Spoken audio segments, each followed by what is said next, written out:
Hey everybody, I'm stuck in traffic. I thought I might do a short video, or maybe long, depends on how long I talk for. I know last one that I did was all about my business, but I thought, ooh, there is extra things that I can talk about my business, but then I thought, no, let's talk about being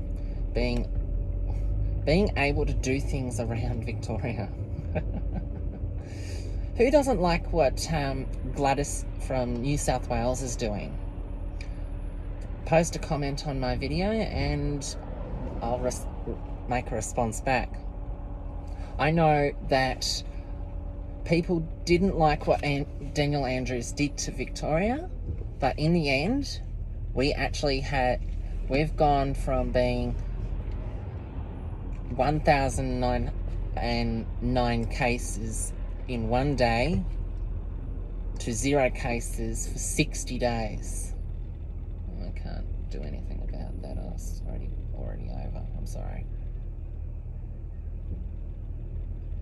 It's already over. Then.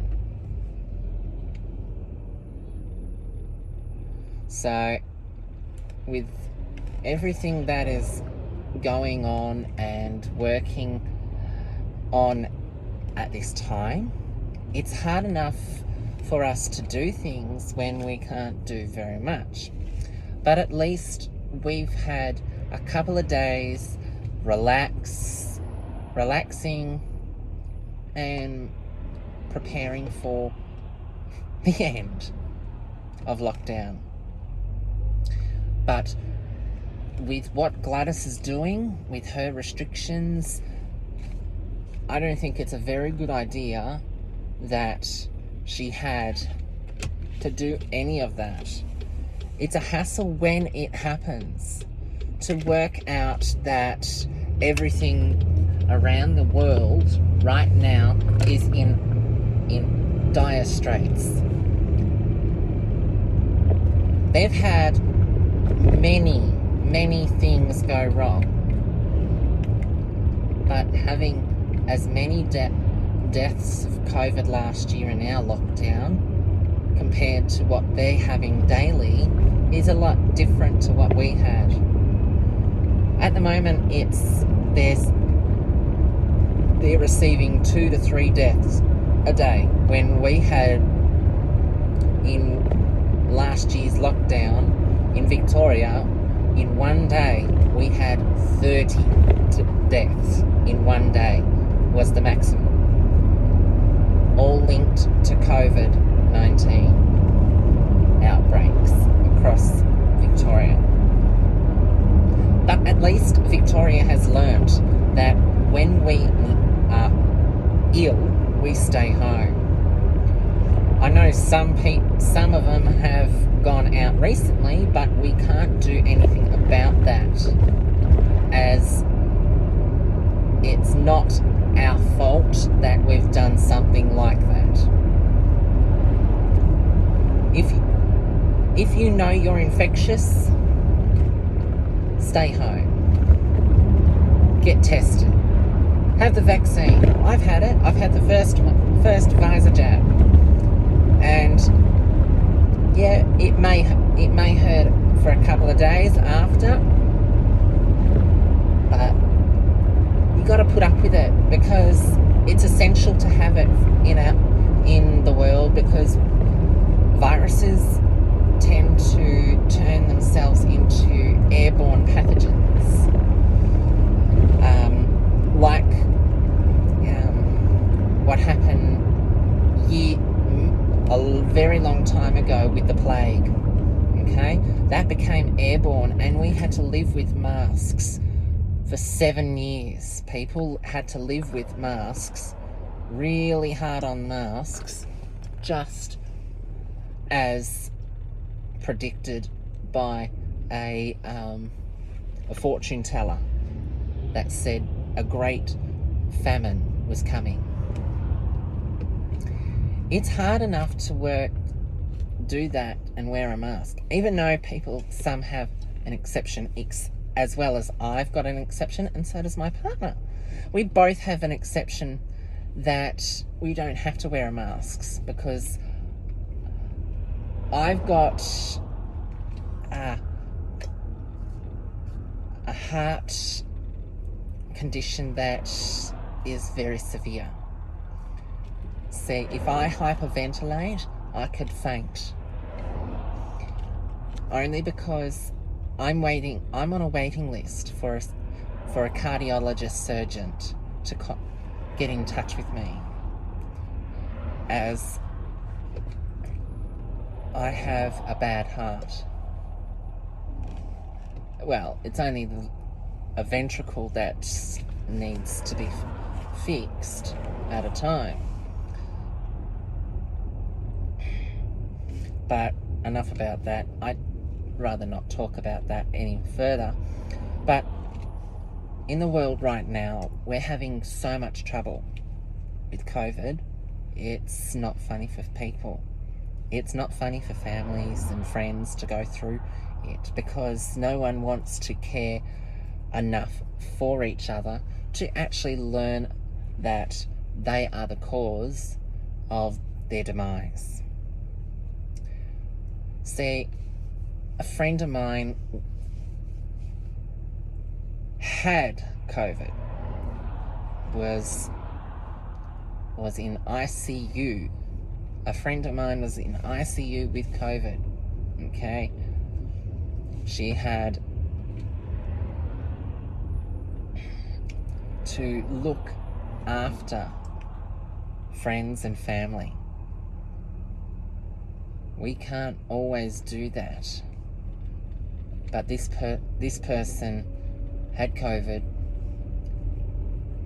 and she refused to get the vaccine when it became available. A week later,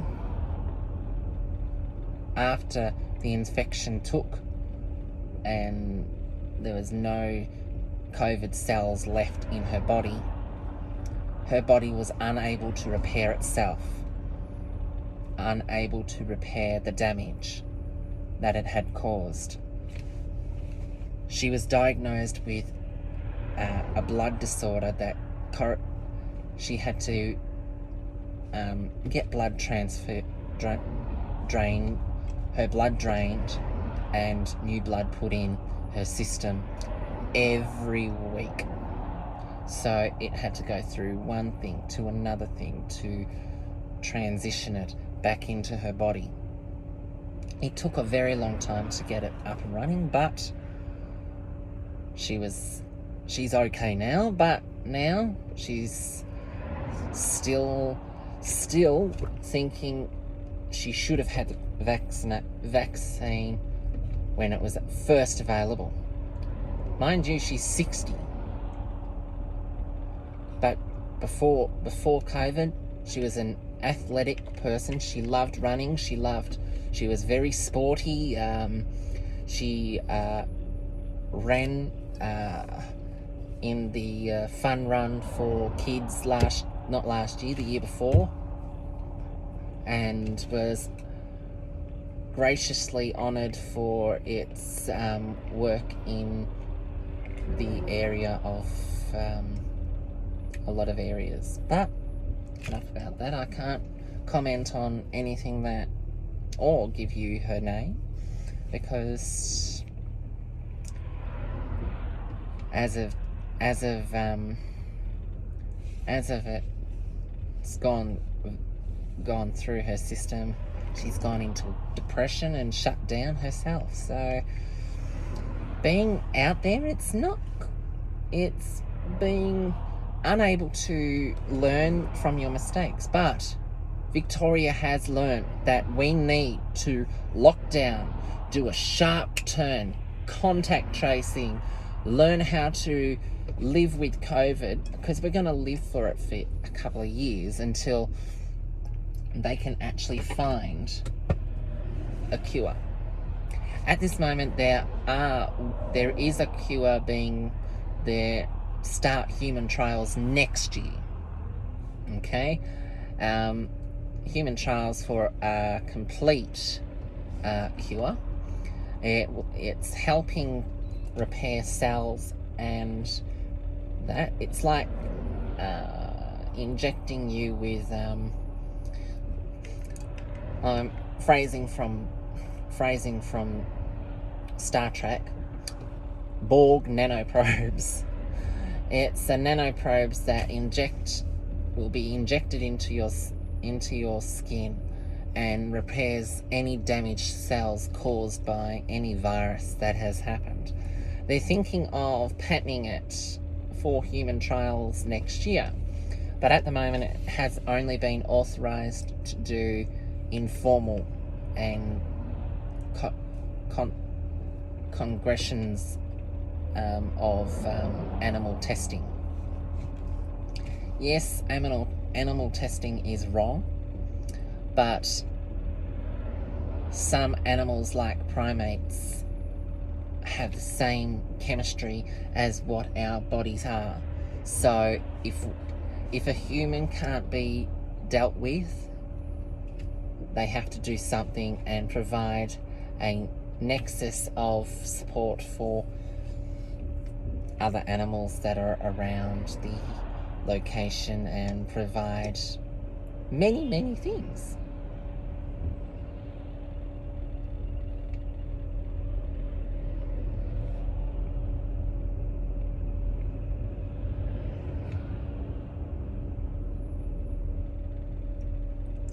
Well, I'm still in traffic, hardly moved. I'm on a road that I normally don't have to pause on, and it's in time with still the school run, and coming home from work. Can't really do much about it, but it's what people have to do. Traffic is bad, but just think, if you were in traffic and you were on a bus, it'll be worse. It'll be worse because at each stop, if a bus driver forgets to stop, you'll have to wait to the next stop in traffic once the traffic. It's happened to me when I didn't have a car, but now I do. I love my car. It's actually been fully fixed. I'm very impressed with the work that they did, and I'm grateful that they actually did something about it. Other things that I do want to talk about is people are in where near I live they're kind of getting too anxious and wanting to prepare themselves for a long-term safety. In Frankston, in the past couple of weeks, we've had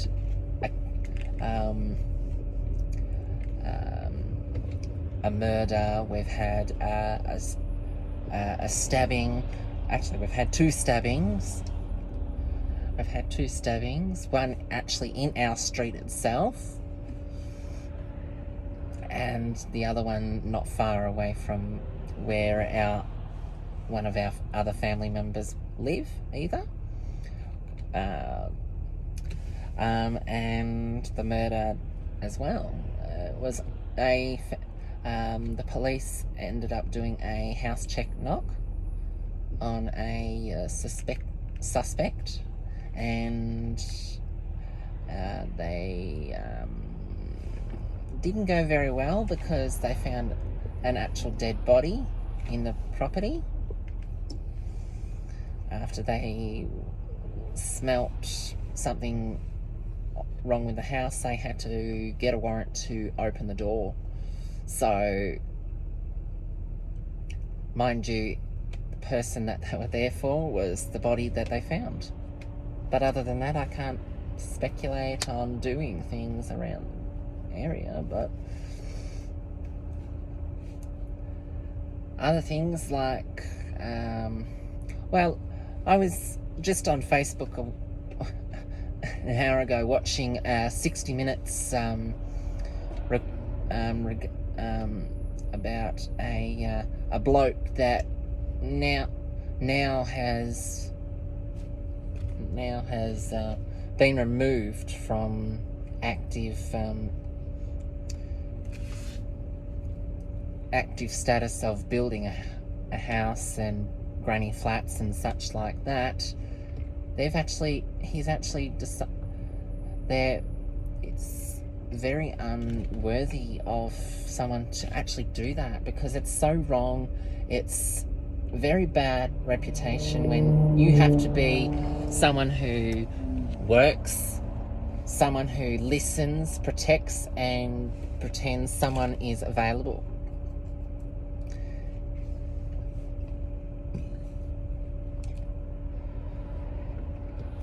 I know some of you can see my badge on me. That's my business badge. I bought it from Matchup Badges. They design badges. They make badges. Most of the products that they do is great. I like what they've done with my badge. It's siliconed, so all I have to do is, if something is wrong or and they change it, all I have to do is take the top off that and replace it with a new silicone. It's very, very effective, and not this week. A few months ago, before I had the car, I was walking, and someone just walked up and said, "Oh, I've heard of your business. I'd like to know if I can be one of your clients." I said, "Perfect. I'll take your name and your number, and I will actually give you and your email, and I'll email you our welcome package and our fees and requirements." And now that client is going very well, actually, because that client is working very hard.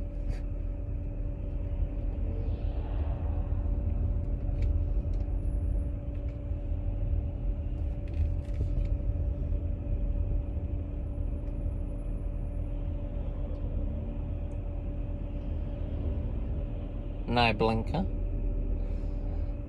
Cars around here don't like having blinkers. They really don't. Dirty truck. Gee, someone's gonna have so much fun. Oh, it's got birds on it. Dead birds. Dead birds on a dirty truck. Very dirty. I don't think trucks are supposed to be dirty, don't you? Trucks are supposed to be nice and clean, so their number plate can be seen from both angles. So it must have been up in the dirt. Must be gone travelling up through the dirt. So a very muddy truck. But I'm thinking of preparing to do other things, but that's fine.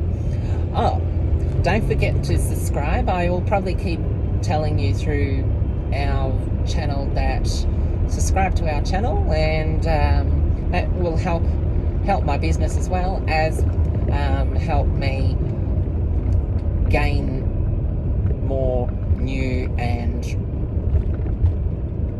great opportunities to work with the community. So let's move forward, and let's move backwards too. I don't know if people are working like me, working from home at a business that you're trying to launch and get a commercial space.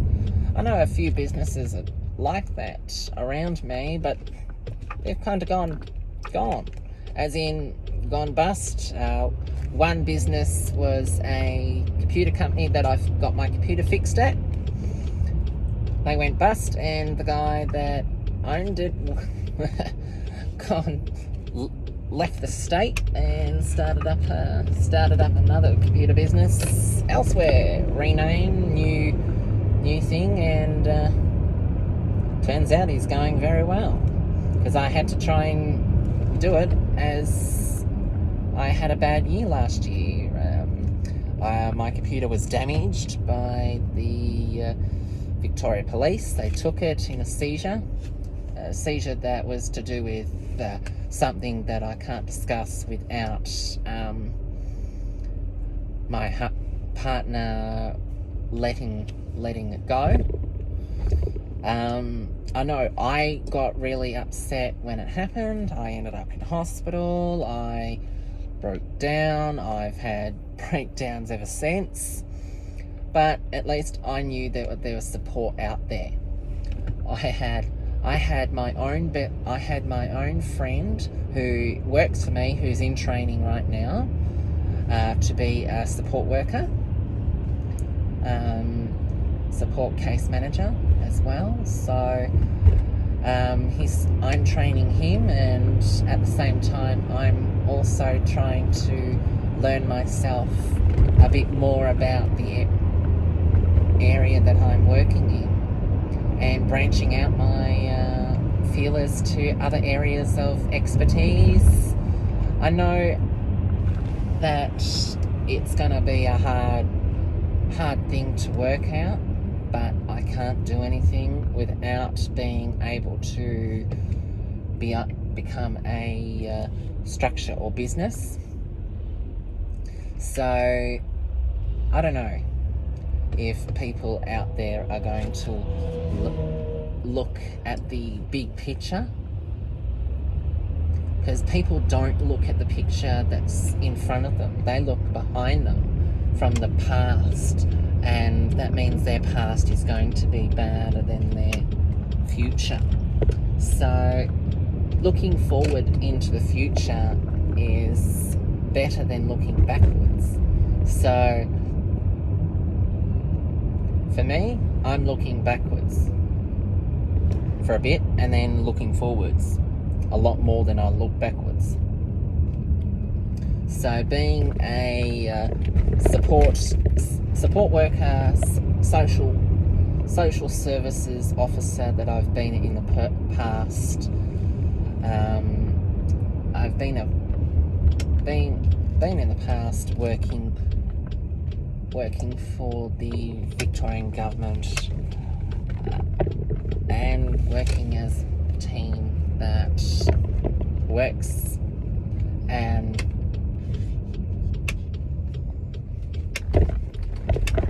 works very hard at jobs that they need. So I'll work out and work together. Now, don't forget to subscribe and press the subscribe button down the bottom. Or don't forget to make a comment regarding what you think about Gladys from New South Wales. And I hope to get in touch with my subscribers so soon, and I will get back to you soon. All right, bye.